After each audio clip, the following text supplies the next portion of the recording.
दोस्तों स्वागत है नई वीडियो में। तो इसमें हम लोग देख रहे थे कि जो इम्पोर्टेंट आर्टिकल्स है उनको समझ रहे थे हम लोग। तो यूपीएससी, यूपीपीसीएस, आरओ बीपीएससी के लिए इंपॉर्टेंट है, ये मिलान करवाता है। ठीक है, तो अनुच्छेद हमने बाकी को देखा है, आगे थोड़ा देख लेते हैं। कुछ एक आध दो वीडियो में पूरा अनुच्छेद खत्म हो जाएगा हम लोग का जो इंपॉर्टेंट है। ठीक है, अनुच्छेद 52 क्या है? तो भारत का राष्ट्रपति के बारे में बात कर। अनुच्छेद 52 भारत का राष्ट्रपति होगा, एक बात करता है। और अनुच्छेद 55 क्या करता है? तो राष्ट्रपति का निर्वाचन पद्धति बताता है कि किस तरह से निर्वाचन होगा राष्ट्रपति का। ठीक है, अनुपातिक प्रतिनिधित्व प्रणाली द्वारा इनडायरेक्ट चुनाव होगा इनका। कौन कौन निर्वाचन में होगा ये सब बताता है। अनुच्छेद निर्वाचन में उसके क्षेत्र में कौन कौन आएंगे उसको, उसके बारे में बातचीत करता है।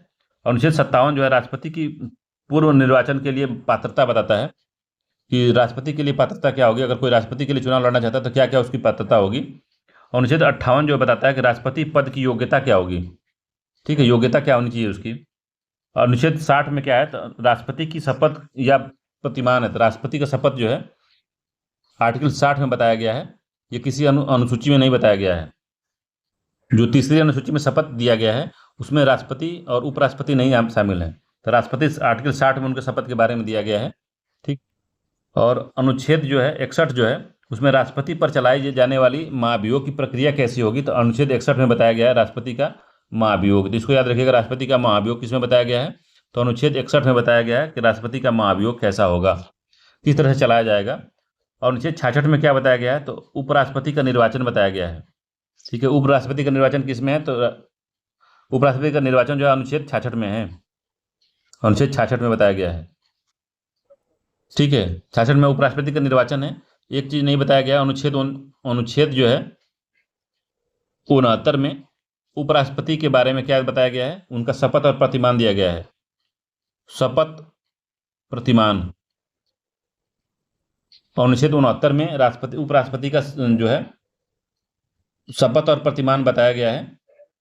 ठीक है, तो प्रत्येक उपराष्ट्रपति अपने पद ग्रहण से पहले राष्ट्रपति या उसके द्वारा नियुक्त किसी व्यक्ति के समक्ष जो है एक प्रारूप होगा, वो प्रारूप में शपथ लेंगे या प्रतिज्ञान करेंगे। ठीक है, आर्टिकल 69 में लिखा गया, इंपॉर्टेंट है, याद रखिएगा इसको।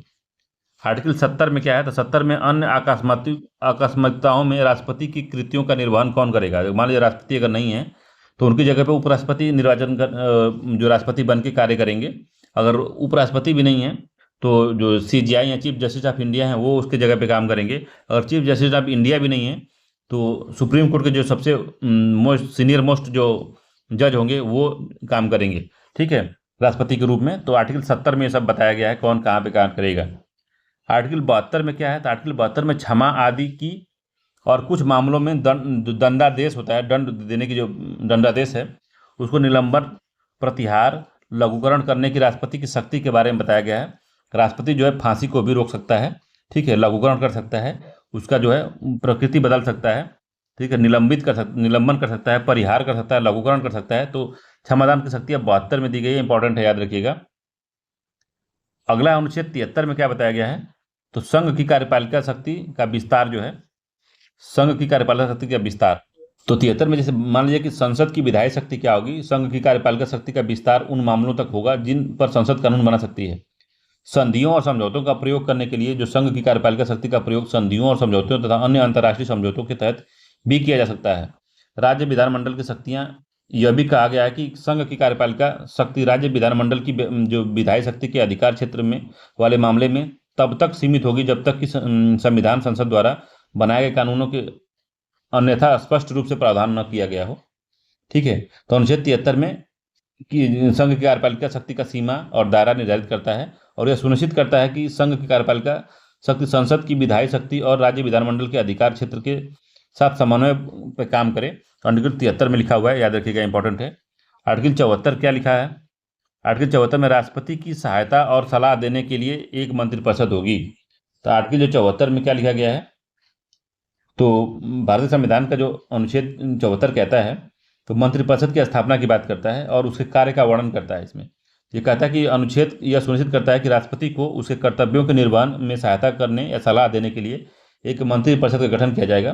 तो 74(1) में यह प्रावधान स्पष्ट करता है कि राष्ट्रपति को उसके कार्यों के निर्वहन में सहायता और सलाह देने के लिए प्रधानमंत्री के नेतृत्व में एक मंत्रिपरिषद होगी और राष्ट्रपति को अपने कार्यों का निर्वहन करते समय मंत्रिपरिषद की सलाह लेना या उसका पालन करना होगा। 74(2) में बताया गया है कि यह मतलब उसमें कि न्यायालय को यह देखने का अधिकार नहीं है कि मंत्रियों ने राष्ट्रपति को क्या सलाह दी या क्या नहीं दी। तो उसमें जो है कोई जो न्यायालय उसमें देख ही नहीं सकता कि जो है मंत्रियों ने राष्ट्रपति को क्या सलाह दी है क्या नहीं दी है। यदि दी थी तो वो क्या था, यह जो न्यायालय के हस्तक्षेप को रोकने के लिए बनाया गया है ताकि मंत्रिपरिषद की सलाह निष्पक्ष रूप से लागू की जा सके। ठीक है, तो ये कुल सब है आर्टिकल 74 में लिखा गया है। ठीक है। आर्टिकल 75(1) में क्या है, तो पीएम की नियुक्ति राष्ट्रपति करेगा और अन्य मंत्रियों की नियुक्ति राष्ट्रपति पीएम की सलाह पे करेगा। तो प्रधानमंत्री की नियुक्ति आर्टिकल 75 में प्रधानमंत्री की नियुक्ति राष्ट्रपति द्वारा की जाएगी और अन्य मंत्रियों की नियुक्ति जो है उनकी सलाह पे, प्रधानमंत्री की सलाह पे राष्ट्रपति करेगा। मंत्रियों का पद जो है राष्ट्रपति के प्रसाद पर्यंत धारण करेगी और मंत्रिपरिषद की उत्तरदायित्व होगा, मंत्रिपरिषद का सामूहिक रूप से लोकसभा के प्रति उत्तरदायित्व होगा। ठीक है, लोकसभा के प्रति जो है सामूहिक उत्तरदायित्व होगा। संसद का सदस्य जो है किसी व्यक्ति को मंत्री बनाया जा सकता है, लेकिन उसे 6 महीने के भीतर संसद के किसी सदन, लोकसभा या राज्यसभा का सदस्य बनना होगा। ठीक है, अनुच्छेद 75 जो है बहुत महत्वपूर्ण है। भारतीय संसद की प्रणाली की नींव रखता है ये। यह सुनिश्चित करता है कि सरकार जो है संसद के प्रति जवाबदेह होगी और मंत्रियों को संसद के प्रति उत्तरदायी बनाया जाए। यह अनुच्छेद मंत्रिपरिषद की सामूहिक उत्तरदायित्व को भी स्थापित करता है। ठीक है, तो अनुच्छेद जो 75 है ये इंपॉर्टेंट है। 75(1) में पीएम की नियुक्ति राष्ट्रपति करेगा और मंत्रियों की नियुक्ति राष्ट्रपति पीएम की सलाह पे करेगा। ठीक है, तो थोड़ा डिटेल देख लेते हैं आगे इसका। आर्टिकल 52-55 का अगर देखना चाहें तो आर्टिकल 52 में भारत में राष्ट्रपति पद की स्थापना की बात करता है। जो राष्ट्र का प्रमुख होगा, ये बोलता है कि राष्ट्र का प्रमुख होगा, वो राष्ट्र प्रमुख होगा। ठीक है, ये बात करता है। ठीक है, अनुच्छेद 53 में कहा गया कि संघ की कार्यपालिका शक्ति राष्ट्रपति में नियुक्त होगी। तो 53 नहीं लिखा है, मगर 53 में कहा गया है कि संघ की कार्यपालिका की शक्ति होगी, संघ कार्यपालिका शक्ति राष्ट्रपति में नियुक्त होगी। ठीक है, और उसका प्रयोग वह संविधान के अनुसार प्रत्यक्ष या अधीनस्थ अधिकारियों के माध्यम से कर सकता है। ठीक है, अनुच्छेद 54 में कहा गया कि राष्ट्रपति की चुनाव प्रक्रिया क्या होगी। चुनाव प्रक्रिया से संबंधित है आर्टिकल 54। ठीक है, इसमें बताया गया कि राष्ट्रपति का जो चुनाव का किस प्रकार किया जाएगा और किस निर्वाचन मंडल द्वारा होगा।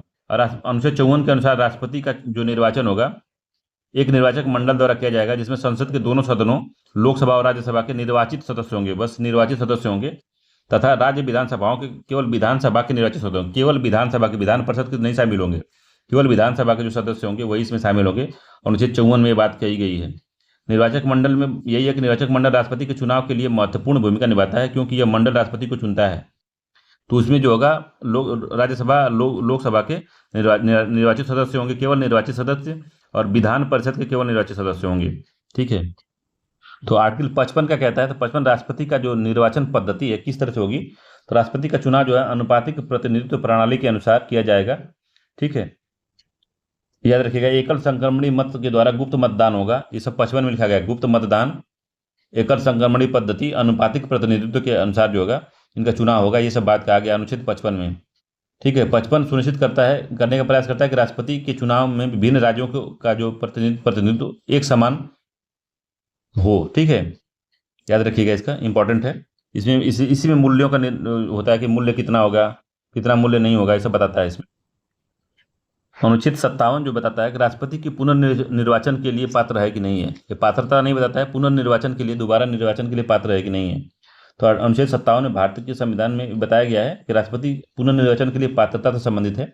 इसमें कहा गया कोई व्यक्ति जिसे राष्ट्रपति का पद संभाला है या वर्तमान में संभाल रहा है, वह दोबारा से उसके योग्य है कि नहीं है। तो योग्य है वो, बशर्ते वह संविधान के अन्य प्रावधानों का पालन करता हो तो वो योग्य है। ठीक है, तो राष्ट्रपति पुनर्निर्वाचित हो सकता है, 57 में बताया गया ये। ठीक है, एक व्यक्ति जो राष्ट्रपति है, राष्ट्रपति रह चुका हो, वो दोबारा से राष्ट्रपति बन सकता है भारत का। अब भारत का राष्ट्रपति बनने के लिए जन्म से राष्ट्रीयता नहीं होनी चाहिए, कभी भी वो भारत का नागरिक होना चाहिए किसी भी कंडीशन में, या तो जन्म से हो या तो जन्म से नहीं हो, तब भी हो जाएगा, कोई दिक्कत नहीं है उसमें। या तो उसने पंजीकरण के द्वारा या नेचुरलाइजेशन के द्वारा वो अगर राष्ट्रीयता धारण की है, नागरिकता धारण की है, तब भी वो राष्ट्रपति को चुनाव लड़ सकता है। अगर वो जन्म से अगर नहीं है भारत का नागरिक, तो वो नागरिकता लेके भी चुनाव लड़ सकता है, कोई दिक्कत नहीं है। तो अनुच्छेद जो 58 में राष्ट्रपति पद की योग्यता है कि क्या क्या योग्यताएं होनी चाहिए, तो भारत का नागरिक होना चाहिए उसको। ठीक है, और वो 35 वर्ष का होना चाहिए, कम से कम 35 वर्ष की उम्र होनी चाहिए उसकी। ठीक है।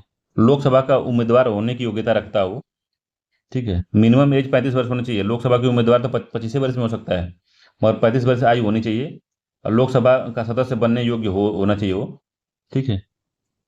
वो अयोग्य कब हो जाएगा, जब वो कोई लाभ का पद धारण कर लेगा तो अयोग्य हो सकता है वो।